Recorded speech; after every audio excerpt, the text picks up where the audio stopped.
Tonight, we are talking the remake of a Stephen King classic in the 2022 version of Firestarter, and we're also looking like what would happen if Bandersnatch did not have the choose your own adventure elements. All that and more tonight in T Watches a Scary Movie.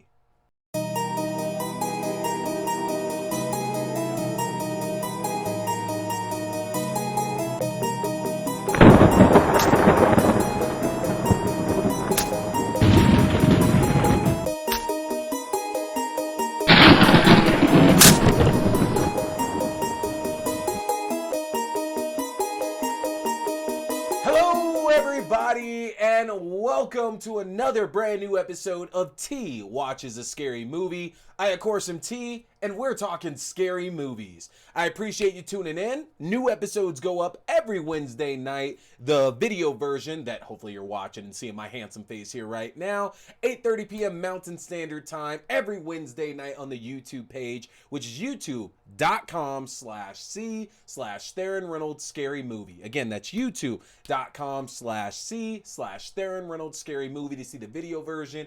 And our audio-only version goes up on all your favorite podcasting platforms. So, Podbean and Amazon Music and Audible, all that good stuff there. Now, we're on all that stuff now. That goes up half an hour earlier at 8 p.m. Mountain Standard Time every Wednesday night if you're just trying to listen to it rather than catch the video. So, make sure you're checking that out as well, too. And of course, we want you to go and join our Facebook group, which is facebook.com/group/T Scary Movie. Again, that's facebook.com/groups/T Scary Movie. Join our Facebook groups. You can find out about our watch parties. We do have a link to our Discord here over to the right. That's where we do our watch parties at. Those happen every Wednesday night after the new episode. So we usually watch at least one, but usually two movies that I'm talking about here in the show. Today, for example, we're going to be watching Firestarter and Choose or Die. So you want to make sure you get to the Facebook group or just go directly to the Discord link there so you can join in and have some fun with us. So what do we have to talk about tonight? We already said that we're going to be reviewing Choose or Die, Netflix's new, again, Bandersnatch, less they choose your own adventure elements. And we're also going to be talking about Peacock's new adaptation of Firestarter starring Zac Efron. So that's what we're reviewing tonight. But we have any news to talk about?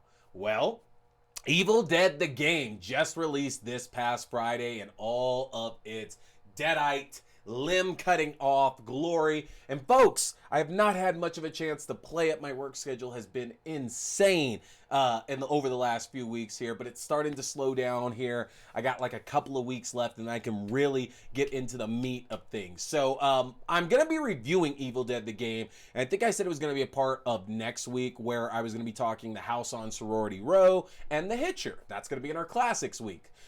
But I don't think I'm going to have enough time to get the information that I need to give it the review it deserves. So we're likely going to save that a few weeks until I can actually get the time off I need to play this a little more and give it a proper review. We'll see. Stranger things have happened, so I still could be reviewing it next week, but I've been having fun playing it so far. My beta stats did not transfer over, so I got to start Scotty from the very beginning, which absolutely sucks, but that's okay. I've been having a lot of fun playing through the missions, especially because the first mission is kind of doing a recreation of Evil Dead 1, Evil Dead 2, basically, to where you're playing as Ash in the cabin. You have to go and you have to bury Linda's head at this point now. You have to go and put her at rest finally.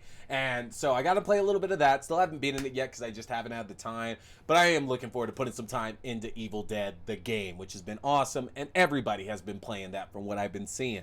But what else?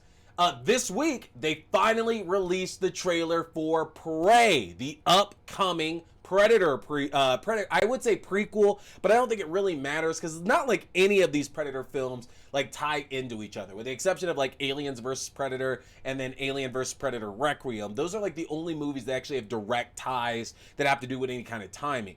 This film will be coming out on August 5th of this year on Hulu, and it's being brought to us by Dan Trachtenberg, who you might recognize from 10 Cloverfield Lane, and it stars Amber Midhunter as a Comanche woman who goes against gender norms and traditions to become a warrior. Now, The idea here is that the Comanche tribe that this woman will be a part of has been targeted by the predator. As we know, predators come down to Earth or wherever else to hunt something locally and basically gain those skills. Now, I don't know if this is going to have any kind of tie-in to the most recent entry in the series, The Predator, done by Shane Black, who of course was in the original Predator film as well too. But that film kind of updated the information that predators are basically studying and evolving from each like different hunt that they go on. They're taking traits from the people that they're hunting and kind of making themselves better. So we don't know if that's going to be something that's going to be followed up on here in Prey. If it did happen, that's cool, because I do like the Predator now. I didn't like those aspects of that story, but I'm okay if that gets featured in it. So if I decide to put that in, that's fine. But I get the feeling we're not really going to be going there with it, because it does very much seem like obviously we are not set in modern day, which means that a lot of the scientific part of it that we usually get in Predator films, with the exception of Predators, because that's the other way they didn't really have that whole little science element to it. But we're not going to really get that in this film. It's really just going to be about this one woman probably trying to protect her people from this warrior from the stars that's coming down to massacre probably all of them. So it looks cool. We only got a short teaser for it, but we don't have to wait that long. Obviously, it's May right now. We literally have less than 3 months until this film comes out. So we're hoping for the best on this one, but we did get the teaser. You want to check that out. It's coming to Hulu on August 5th. That is Prey. Also, in movie news, in horror movie news, we found out that Hocus Pocus 2, the long-awaited follow-up to the Disney classic picture starring Bette Midler, Sarah Jessica Parker, and Kathy Najimy, is coming out on September 30th, 2022. So just in time to start off October and get everybody feeling right for the Halloween season. I do think that's perfect timing, because I like to start the Halloween season in September, but I get it. They're trying to start it literally right before to get everybody in the right mood. You watch this, you watch the original Hocus Pocus, and then if you're going to Disney at all during the Halloween season, maybe you'll see the Sanderson sisters out there. So that's pretty awesome to hear that this film does finally have a release date. We knew it was coming out this year. Without question, it was for sure going to be coming out this fall. We knew that, again, our original three actresses, the Sanderson sisters, were all going to be coming back. We also know that Doug Jones is coming back as Billy Butcherson, and we've been hearing some rumors about some of the other original cast members as well, too. You know, we don't know for sure if Omri Katz or Thora Birch or Vanessa Shaw, if any of those three are going to be coming back. We're crossing our fingers for it, though, that we could see one or two or maybe all of them in it as well to join the new cast of characters that's going to be going up against the Sanderson sisters. So we do have a date, September 30th. We got something great to look forward to. So that's going to do it here for movie news. It's time to get into some reviews, folks, and we're going to start right off the jump here with 2022's new adaptation of the Stephen King classic Firestarter. Now, I reviewed the original film just a couple of weeks ago that starred Drew Barrymore as the title character, a girl who has the pyrokinetic ability to light fires. Basically, she can summon and control fires from within herself. She's kind of a little bit like the Human Torch, a little bit like Pyro, you know, if you're going the comic book route there. But the idea is that this little girl is on the run with her father from a government agency that wants to capture them and use them for the same thing that all government agencies want to, as weapons. And it's about this father and daughter trying to stay one step ahead of this government agency in order to keep themselves free. Now, the original film, when I reviewed it, I said that it was an enjoyable film, but it absolutely was not, no shape, way, or form, a horror film. It just wasn't. There's no way at all you could interpret this to be a horror film. But there were a lot of beats that kind of fell in line with, like, you know, very fast-paced action suspense movies. You can see a lot of similarities with, like, something in the realm of X-Men as well, too, which I'm sure is kind of, like, intentional, especially with the new adaptation that we're getting here. But there was a lot to be missed in that first film. The good points about it, for sure, was watching the pursuit of Redbird, played by George C. Scott in the original, a little bit on the cringe side.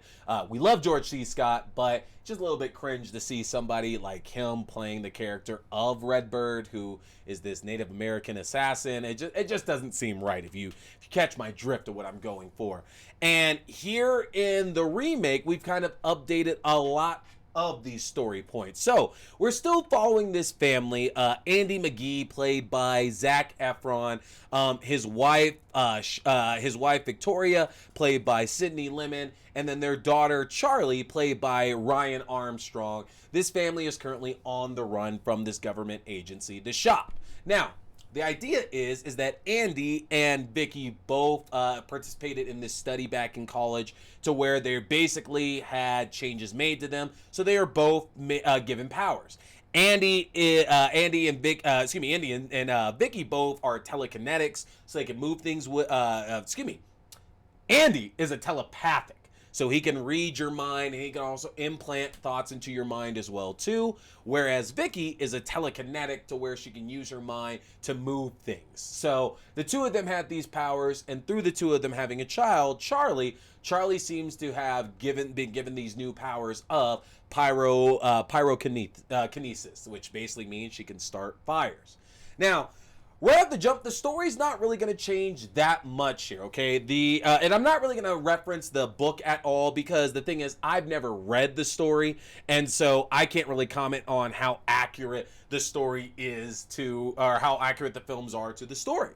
But what I can tell you is, in the original film, the crux of this really was Andy and Charlie roaming around the United States, just trying to stay away from the Shop. Andy would very, very sporadically use his powers for them to make money, to get rides, to get people to trust them, just so they could stay alive and stay out of the clutches of the Shop, this government agency, for one more day. And the thing is that we got it. It made complete sense. There was nothing different from any other film, we've probably seen, to where somebody's on the run from a government agency. And that's not a knock against it. There was just nothing special at all about it. And then about midway through the film, they caught Andy and Charlie. And then the rest of the film was about the Shop trying to push the two of them into doing what they want. Like, hey, we are really trying to help you. We're curious about what you can do, all this kind of stuff. But you got to do some stuff for us now, because they're trying to turn them into assassins. So the rest of the film was Redbird trying to basically gain Charlie's trust to do what the Shop wanted her to do, which is harness her powers for their purposes. All the while disabling Andy, because they can't get Charlie to do what they want if Andy's still in the picture. This new film actually doesn't put as much of a focus on the Shop. The new film, interestingly enough, I got very Pet Sematary vibes from it, which I get. Of course, that might seem obvious because it's another Stephen King adaptation and it's another remake. We've gotten a lot of remakes of Stephen King movies and works there in the last decade or so. And something about Firestarter just seems very, very similar to the Pet Sematary remake that came out a few years ago with Jason Clarke as well too. It might be the lighting, might be the feel of it, but most of Stephen King's stories all take place in the same area, and even though this version of Firestarter doesn't, you wouldn't be remiss for thinking that the old Pet Sematary is right around the corner from the Crandall's place here in Firestarter, where this family is at for most of the movie.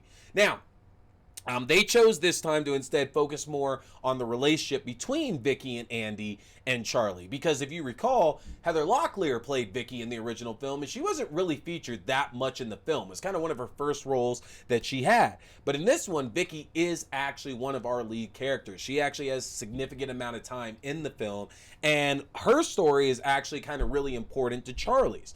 Because in this version of the film, Vicky is very adamant that Charlie needs to learn how to use her powers, how to harness her powers, because if she doesn't, worse things are going to happen. As we can see, Vicky gets set on fire in an argument at the house between the three by Charlie, and Vicky doesn't want things like that to continue happening to other random people. So she firmly believes that her and Andy need to train Charlie to use these powers right, whereas Andy believes they just need to stuff it away, because if they stuff it away, she doesn't use it, nothing wrong can happen.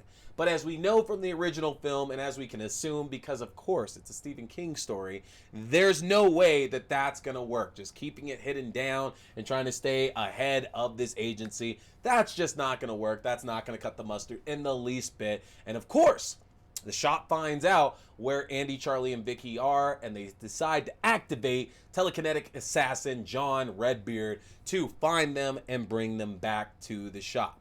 Now, right off the jump there, they make the character of Redbeard different from what he was in the original film. In the original film, Redbeard had a lot more autonomy. He was very much a willing worker of the shop. He was pretty much a higher up with them. Like, he wasn't a prisoner of them. He was one of their employees, and he did their bidding willingly. Now, when it came to his relationship with Charlie, he did sense something different with her, and he knew that ultimately Charlie likely had to die in order to save the world.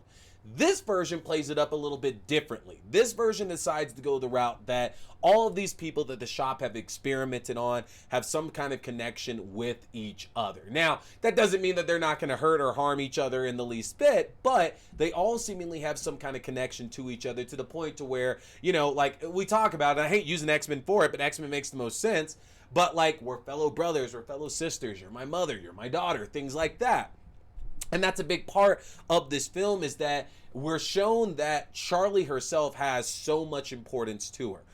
She's the first known case of somebody being born with these powers. Because remember, Andy and Vicky, they got these injected. These were done through experimentation, and then they had Charlie, and Charlie got her powers from them. And that also brings up another point to where it's definitely going to differ from the original film as well, too. In the original film, Charlie is just a pyrokinetic. That's it. She can just control fires. But in this film, we find out Charlie actually has all the powers of her parents as well, too. Now, they might not be as strong, but Charlie definitely has not only her pyrokinetic powers, but she has the powers of both Andy and Vicky in smaller batches as well. So that adds some intrigue to what Charlie can do this time versus what she could do in the original film. Now, I did like the idea of not putting as much focus into the shop, because while that made sense in the original film, in today's day and age, you have to imagine that a younger dad like Zac Efron is portraying knows a lot more about like the people you can trust and the things that he's seen in this world. So I don't think it would have made that much sense to have Charlie go to this government agency and really believe like, oh, I'm learning to use my powers for good, and this is a good thing, and we're gonna do good things. Because Charlie is also portrayed to be a little bit more mature than Drew Barrymore's version was in the original film. And again, that's a really cool part about the film, I personally believe, is that Charlie is a little bit more capable, she's a little bit more aware, she's a little bit more competent. Like, this is a girl that actually has critical thinking. And that's not to say Drew Barrymore didn't. That's not a knock on Drew Barrymore in the least bit, but her Charlie in the original film was very much a kid, very much somebody who was just looking for her parents, and that's it. This Charlie, we can see, has issues. She can think, she has thoughts, she's her own person, and that's going to change the way that she interacts with the people around her. Now, I don't want to spoil anything, but what I will say is that this film does have more horror beats than the original film. They do play that up a little bit nicely compared to that original movie, and that's needed because I didn't think the original film was a horror movie in the least bit. It's not bad, but it's very underwhelming, and especially if you present it to somebody as a horror film. This movie is absolutely way more of a horror film than the original one is, but it's also not scary. And that should be understandable because when you really think about it, while there are a number of folks with all these powers in this movie, the majority of them are good. Matter of fact, without spoiling anything, all of them are good that have these powers. And that's very much a pointed twist from the original film, because even Redbeard in the original movie didn't have powers, and they take some liberties with that in this film as well too. What I will say is that we have no ambiguity about who we're rooting for in this film. We are still rooting for Andy, for Charlie, and Vicky to beat the shop and get away from them. And the question is, will it work out the same way? Because if you've seen the original film, you know what happens. Charlie ends up destroying the shop and every single one of their employees, and ends up with the family that her and Andy had stayed away or hide it out with earlier in the film. Will that happen in this one? You got to check it out to see for yourself. Now, I'm not saying that it is above criticism, because some of the dialogue in this film is a little bit over the top. And again, you would think that based on some of the choices that Zac Efron's Andy makes throughout the film, that he wouldn't be as dumb as he is in certain situations. There's certain things that he does that seems to just straight up invite the attention of the shop to find them and to capture them. So the dialogue is not all great in this, and I absolutely could have handled a few more scenes of seeing Charlie use her powers for good, because in the original film, when like the shop shows up at the old couple's house, Charlie gets a chance to use her powers to defend her and her dad and this old couple. We don't really get a lot of that before the end, like the ending of the film, to where Charlie gets to the shop and, you know, all hell breaks loose at that point. And I definitely could have used a little bit more of that, but honestly, this film is going to end up seeming a bit on the lackluster side to a lot of you, so I don't know if even having that really would have improved it. I enjoyed it, but I had tempered expectations for it because the original film didn't do anything to set my heart on fire. I know, it's on fire, of course. But that's that. Check it out. It is free on Peacock right now. It is also in theaters. Probably only going to be in theaters for another week or two. So you definitely want to check that out or catch it free on Peacock. And our second and final movie of the night, we are talking Netflix's Choose or Die. Now, this film tells the story of a young woman who finds a way to make some money if she can beat a video game called Cursor. But unfortunately, she finds out that this game has the ability to affect people in the real world, causing them tremendous pain and in a lot of cases, death as well, too. So, I saw a lot of people talking about this movie literally a couple days before it came out. And I remember seeing a lot of comparisons to the Black Mirror movie, Bandersnatch. If you haven't seen Bandersnatch, that was the interactive choose-your-own-adventure movie that they did for Netflix for Black Mirror, about a game designer who's building this game, and the idea is that the game's like possessed and it's affecting things that he does in the real world and driving him crazy, but you get to choose the choices of this character in terms of what they're doing. And just like a choose-your-own-adventure, there's different ways to die, there's different things that you can accomplish in the game as well. You have a lot of different endings that you can get. Very interesting, but it doesn't work as a straightforward movie, obviously, because we lose all those choices that are really fun to see played out when you die and have to start over again. Choose or Die comes off as a version of Bandersnatch with the choose your own adventure elements removed, because we get to see at the start of this film this one person who gets to play the Cursor game and how that ends up affecting both him and his family and those choices that he makes. Then when our main character gets a copy of the game and starts going through it, you realize that she, like the main character of Bandersnatch, has a bit more in the way of scruples for what she's going to choose to do and what she's going to make people go through as these choices are presented to her. Because all the choices that the characters get throughout this movie end up affecting someone else. They very rarely affect the person who is actually responsible for making that choice. Now, our lead character, Kayla, who is played by Iola Evans, she's in a bit of a bad spot. Her mother is sick and is a drug addict. They're being taken advantage of their landlord as well, and she's trying to better her life to make better money for the both of them, get them out of this shitty apartment, and do something. She also has a best friend, Isaac, played by Asa Butterfield, who you might recognize like from Ender's Game and a number of other projects, who she goes to and sells technology that she finds around town to make a little bit of money and also get information on how to code. So again, she can help her own self get out of the life that she's currently in. And when she finds this game, Choose or Die, she decides that she's going to cut Isaac in, and they're going to tackle this game together and split this $125,000 prize. But again, as we said, the moment they start playing the game, all these terrible things begin to happen. And Kayla has a tough time determining what's real versus what is just in her head as she starts making choices for all these other characters that are out there. Now, Robert Englund from Nightmare on Elm Street fame pops in as our narrator. He's basically playing a fictionalized version of himself in the game Cursor that's kind of leading this along and gives it a little bit more credit. The death scenes and the scenes of the characters interacting with this game, they are absolutely brutal and bloody, and the things that they have to do are 100% messed up. Some characters end up having to eat glass. Some characters end up regurgitating tape film, like literally like the tape that comes out of like a VHS tape. They end up regurgitating things like that. Some characters have to cut body parts off and harm themselves. It is very, very much a brutal film. But unfortunately, it doesn't really live up to its massive heights. The reason why Bandersnatch I think was so interesting is because, again, we got to really control that narrative.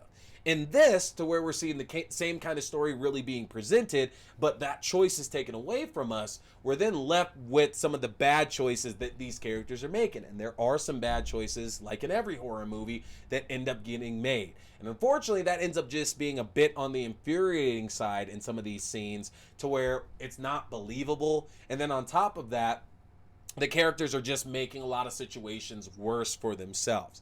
Now, I'm not saying I didn't enjoy it. I did have fun with this movie, but I had recently watched Stay Alive, and again, Bandersnatch had just been stuck in my mind, and I couldn't get the thought out of my head that I had seen the whole video game kills you if you play it motif done better and better films. So it's definitely one that you're going to want to check out. You're going to get the gore that you want out of this one for sure, but you might not get too much else out of it. They do leave the door open for a sequel as well too, so it wouldn't shock me that if Netflix liked the numbers they got back on this, that they could produce another one to come out next year. It's a run-of-the-mill summer horror film, so I could absolutely see that happening, but who knows? And the last thing I'll say is that the style of the Cursor game really did take me back, because I used to play a lot of those text adventure games back in the early to mid 90s. I had so much fun with those, and those were really scary because, again, you have to envision things in your mind.